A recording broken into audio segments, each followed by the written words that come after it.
Minecraft hardcore. All it takes is one mistake and it's all over. No matter how good your armor is, just a little inattention, and the end will come sooner than you think. Even the best players die. I've seen it too many times. Nobody is immortal, but I still want to try.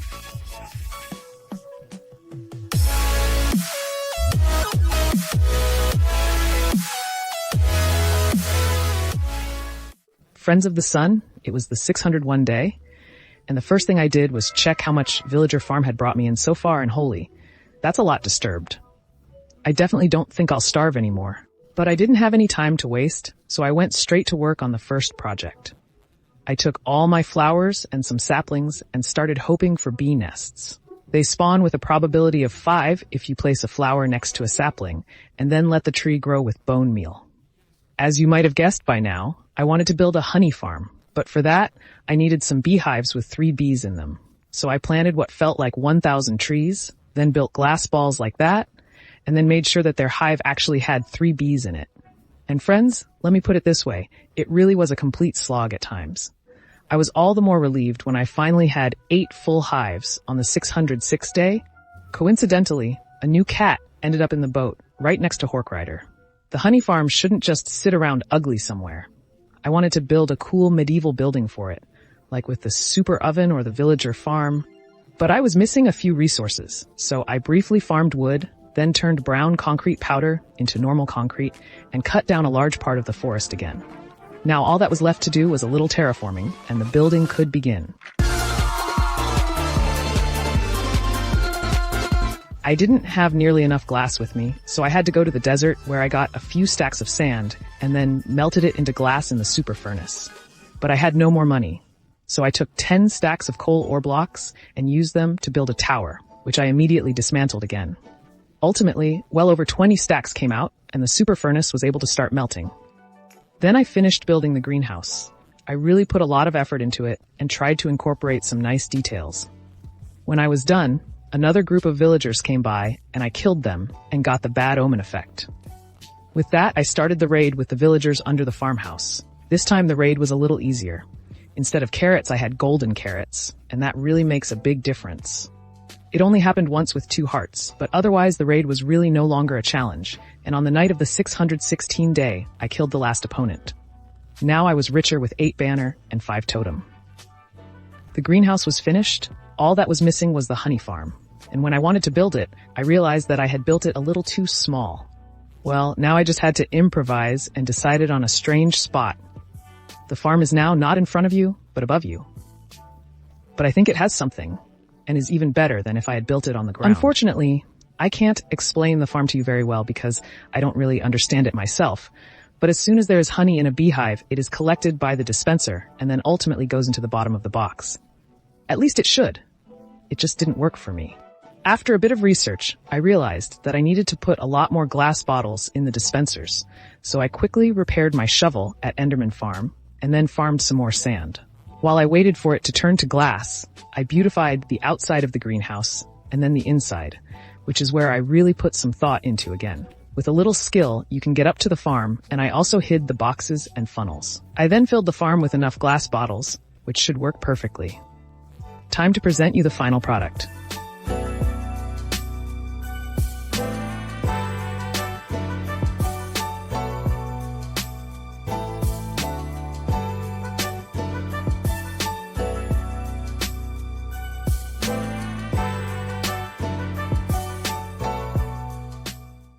Next, I wanted to tackle a bigger project, a gold farm. For this, I would also need over 3 shulker boxes of magma blocks. So I only farmed magma blocks for the next 2 days until I ended up with exactly 6,689. I also needed a lot of glass, which I wanted to dye black glass so that the farm would look cool in the end. On the one hand, I was missing a lot of glass, so I went sand farming again. And secondly, I was missing the black dye, so I went to my guardian farm and stood there AFK for 10 minutes. With the ink sacks I got from this, I definitely had enough black paint, and I could start preparing the rest of the materials for the farm. Since it's not going to be a small gold farm, there are an incredible number of things that I had to take for it. Once I was done preparing, all I had to do was find a suitable spot for the farm and then mark it on the bedrock ceiling. On 626th day, the construction of the farm could begin. First, I built the area where the piglins fall in and die using entity cramming. Then the shafts where they fall down were built, and for the next 2.5 hours, the platforms were built, where at the beginning I had to damage my Frostwalker shoes against the magma block, made and some invisibility potions against the ghasts that were constantly spawning. Yes, that was quite tiring, I have to say. Finally, a piglin with a name tag was placed on every corner, and I was finally finished with the farm. Well, almost at least. I also built a small pillow camp. But then I shot a piglin and tested the farm for 20 minutes. The result was 46 gold blocks and a happy Jonathan. Now I wanted to continue with my ocean monument, but sand farming with a shovel would have been too laborious for me. So I crafted 3 more diamond shovels, then got all kinds of books from my villagers and then put them on the shovels. I now had 3 more perfect shovels. So I flew to the desert and got 4 full shulker boxes of sand.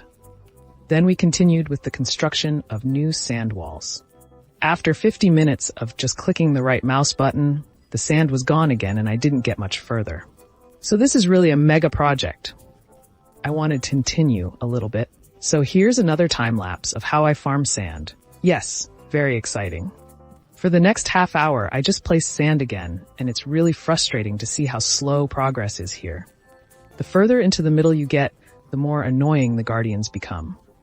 So I flew home again and made some invisibility potions, and guess what I did next? That's right, sand farms. Well, I consciously decided against a sand upper. I then used invisibility potions in Thoth to raise more walls, and now, thank God, I was getting closer and closer to the goal. I was now more than halfway done. Next, I wanted to complete another advancement, namely look at the Ender Dragon through binoculars. To do this, I had to respawn the Ender Dragon, so I crafted 4 end crystals and the binoculars that I would need for advancement. Then I flew into the end and placed all the 4 crystals, and right before the dragon respawned, I accidentally hit one of the crystals, and thank God I had a totem in my hand. If I didn't have one, I would have lost the world, and the series would have been over. Well, that didn't stop me from trying again, so I crafted 4 end crystals again, and this time I managed to respawn the Ender Dragon. I destroyed all the towers and then fought the Ender Dragon until I fired the final shot after some time. As a reward, I got another access to the End City. It was only after the fight that I realized that I hadn't actually done the advancement that I actually wanted to do. So it was time for me to craft the End Crystals a 3rd time. But I still lacked gas inside, so I quickly flew into the Nether and got 2. I crafted the crystals and placed them in the end a 3rd time. I then fought the Ender Dragon again and defeated him. And this time too, I had almost completely forgotten about advancement. But luckily, I remembered it at the last moment and looked at the Ender Dragon through the binoculars. I felt like building something again, so I first planted a few trees and got some wood. Afterwards, I gathered all the materials I would need, including for the first time, wool from my wool arm. I then terraformed a bit where I just ran out of soil and had to mine some somewhere else, but then I continued with it. With this concrete, I then made a rough plan of the market square that I wanted to build. I would generally recommend always doing this. I started in the middle of the market square, where I built a fountain, but then the construction of the market stalls could begin.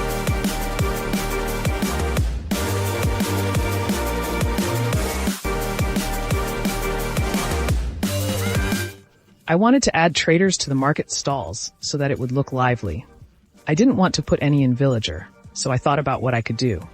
I then decided on armor stands to represent the merchants. Of course, I would also make them clothes, so I made leather caps in every color and put them on the armor stands. Then they were given a full suit of armor, and I also decorated the item frames with the respective sales page. But now I was finished and can present you the final marketplace. That's all for today.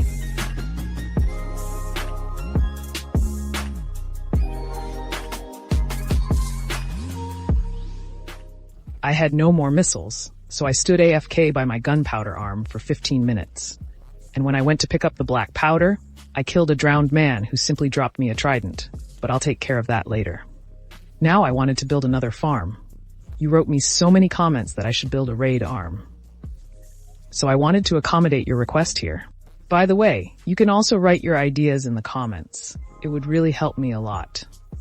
I prepared all the things for the farm, for which I had to farm sand again. But then I flew to the perfect spot in the sea, where there is a village and a pillager outpost nearby, and started building the farm. That didn't take too long, but what did take a long time was getting a villager here. Once I had this, I flew to pillager outpost and waited until the captain spawned with banner. I then killed him and flew back to the farm and activated the raid, but it didn't work as I thought. When I checked, I realized I had forgotten to place the lava, so I took a chance and flew up, where I then placed the lava. But the farm was now working, and I tested it for 45 minutes. I think the result speaks for itself. About 3 stacks of emerald blocks and some gunpowder. Oh, and I didn't even take the totems with me. There would have been far too many. But the farm is a complete success. Thank you for your comments. I wanted to continue with my village, so I started with some terraforming. Then I removed tons of dark oak wood and a little bit of spruce wood. But now I was ready, and I started with the basic structure. For this build, I simply used a Google build as a template and built it in a very similar way. Of course, I wanted to incorporate my own ideas and concepts and not just dismantle it. The house would then be my future warehouse, where all my items would be stored. I ran out of spruce wood in the meantime, so I planted a mega spruce tree and cut it down, which ended up with 16 stacks. But now I could continue building the house. I wanted to make the roof in a gray color, but for that I would need gray wool and gray concrete, neither of which I had. So I dyed some of my sheep gray. For the wool, I now had the sheep. I still needed concrete, for which I had to go to sand farms again and then get them into the nether gravel. Then I was able to craft the gray concrete and start building the roof, which I had real difficulty with. Somehow I got it together and immediately started filling the roof a bit more with texture. I used gray wool as well as gray concrete and concrete powder, and that alone makes it look 100 times better. So I did the same thing with the white walls and then little things here and there. The next thing to go was the gray wool. So I took gray dye again and dyed more sharp gray, which I then sheared throughout. I was then able to finish building the roof. I then built the fireplace a little nicer, which I struggled with a bit, but in the end, I got it quite acceptable.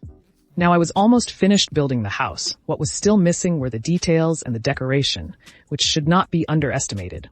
So I added a little something here and there and made everything a little nicer.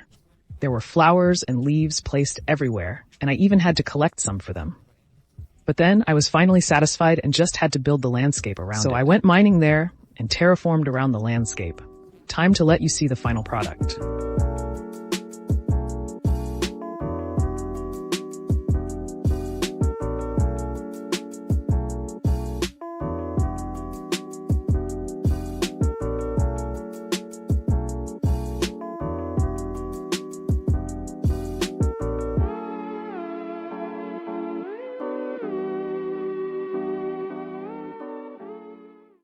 The house not only had to look good from the outside, it also had to serve as a storage room for me.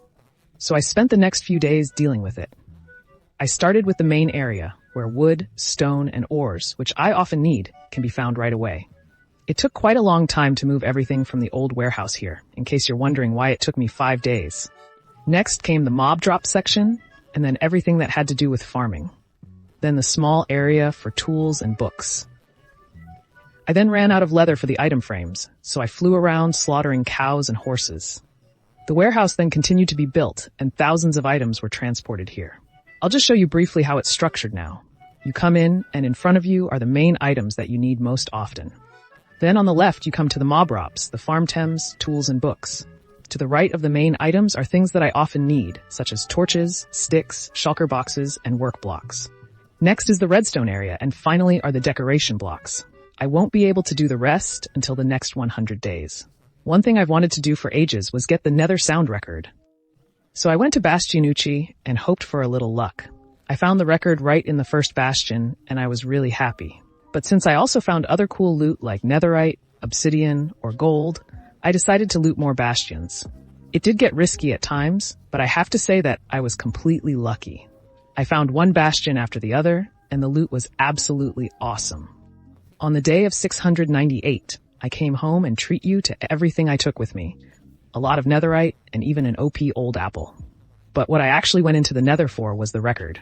So I took the jukebox and popped in the disc and celebrated the song in its entirety.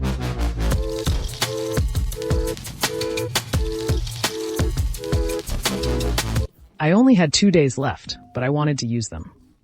I took cacti from the cactus farm and expanded it a bit. Now it's almost finished. On the 699 day, I took care of the trident that I wanted to make perfect. I put a spell on it and got really cool things on it, exactly what I wanted.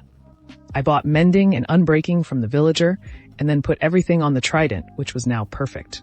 I flew to the end and repaired all my tools so that I can get started again in the next 100 days.